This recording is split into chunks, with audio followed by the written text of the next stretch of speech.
Los escenarios de Zaragoza se han vestido este verano de gala. Prueba de ello es la presencia de grandes de la interpretación como Federico Lupi. Él visita estos días el Teatro Principal de la Ciudad del Ebro con Ana Labordeta, la aragonesa Ana Labordeta. Con ellos estuvo Berta Marín para desvelarles lo mejor de la función. Federico Lupi, Ana Labordeta y Manuel Callao, dos argentinos y una aragonesa protagonistas del Guía del Hermitage, una obra basada en una historia real que esta tarde baja el telón en el Teatro Principal de Zaragoza. Un guía de un museo sin cuadros sigue con las visitas guiadas, explicando con palabras imágenes que no existen, un discurso en los límites de la cordura y la locura. El atractivo de esta condición fantástica de este individuo es que además a esta altura de la vida uno empieza a creer en eso, ¿no?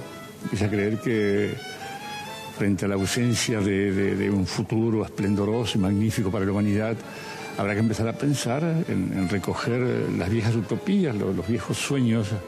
Dos camastros, una mesa y una pared bastan para recrear el ambiente. Esta vez las palabras valen más que una imagen. La gente sale de la función y uno de los... y gente además a veces muy conmovida, ¿no? Con los ojos rasgados todavía, pues una función muy emocionante, ¿no? La gente dice, he visto los cuadros, los he visto perfectamente. Pues lo que uno recoge en ese momento es una capacidad descriptiva tan potente y tan aguda que todo el mundo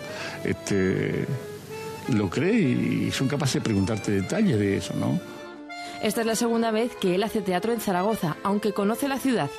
Para ella, actuar en su tierra siempre es algo especial. La ciudad la conozco bastante, ¿eh? La he andado mucho, he venido muy a menudo para ver gente amiga, he venido con gente de Logroño, la conozco bastante.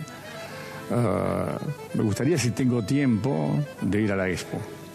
A pesar de llevar 9 meses con la función, sí que noto una emoción y un cosquilleo cada vez que vengo a Zaragoza, ¿no? Y además dices, sí, ¿por qué? Es algo que no puedes controlar. Y dices, ¿pero por qué? Si llevo ya la función, la tengo ya muy hecha. Ana quedó enganchada por la historia, pero tuvo una motivación extra. Poder trabajar al lado de Federico Lupi. 3 grandes actores para una historia sencilla que estimula la imaginación.